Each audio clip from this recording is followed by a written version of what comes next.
Assalamualaikum warahmatullahi wabarakatuh. Halo teman-teman semua. Kepikiran pengen banget bikin ikan bakar, tapi di kulkas adanya cuma ikan kembung. Nah, untuk ikannya di sini aku pakai kembung Banjar 2 ekor. Ini agak besar ya. Kita beri sayatan seperti ini supaya nanti bumbunya lebih meresap. Seperti biasa ya, ini kita kasih garam, kasih juga jeruk nipis supaya nggak amis dan berlendir. Marinasi selama 30 menit kalau udah dicuci bersih. Nah, ini tuh masih basah banget. Jadi aku mau tap-tap, dielap-elap gitu pakai tisu dapur atau bisa juga pakai elap yang bersih ya.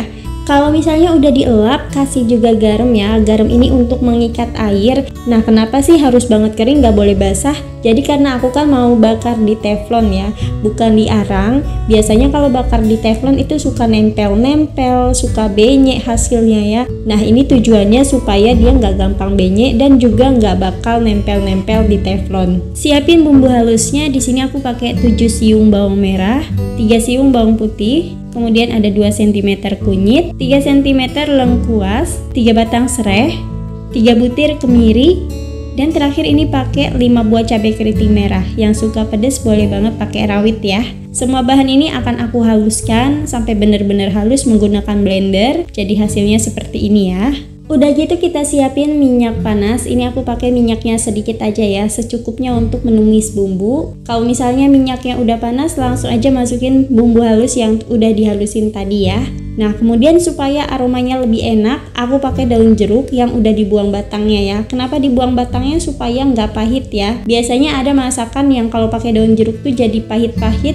Nah, itu tuh karena batangnya, makanya batangnya harus dibuang ya. Tambahin garam penyedap rasa. Kalau suka pakai kaldu bubuk juga boleh ya ditambahin. Kalau misalnya warnanya udah berubah seperti ini, warnanya udah kecoklatan kemerahan, wangi banget dan udah tanak, teman-teman boleh tambahkan kecap manis sesuai selera. Di sini aku pakai nggak terlalu banyak supaya bumbu halusnya itu rasanya nggak kalah ya, nggak dominan jadi rasa kecap aja. Kalau misalnya udah kayak gini, tambahin sedikit air supaya dia menyatu dan balance. Kemudian masak lagi sampai bumbunya agak mengental. Nah, kalau misalnya bumbunya udah mengental kayak gini, warnanya udah cantik, rasanya udah dikoreksi, bisa matikan kompornya dan bumbunya sudah siap digunakan.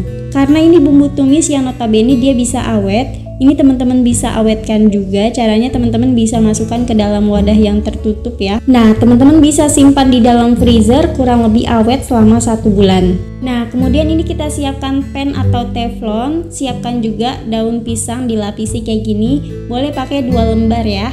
Hidupkan kompornya, pakai api yang paling kecil aja supaya matangnya merata.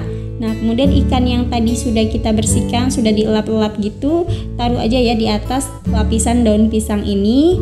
Kemudian kita lapisi lagi atasnya pakai daun pisang dan ini kita tutup supaya cepat matang. Jadi di sini aku mau matengin dulu ikannya sampai setengah matang, baru kita kasih bumbu olesannya.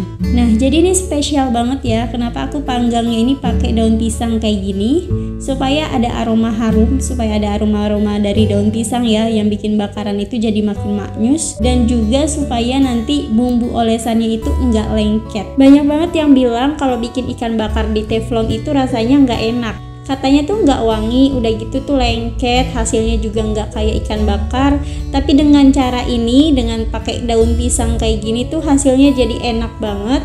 Aku pernah pengalaman waktu itu bikin ikan bakar, langsung aku taruh aja dalam teflon kayak gitu, dan hasilnya bumbu itu menggumpal semua, rasanya jadi pahit banget dan itu nggak bisa kemakan. Nah, ini penting banget ya teman-teman untuk mengoleskan bumbunya itu ke 2 badan ikan supaya rasanya itu nggak hambar sebelah ya.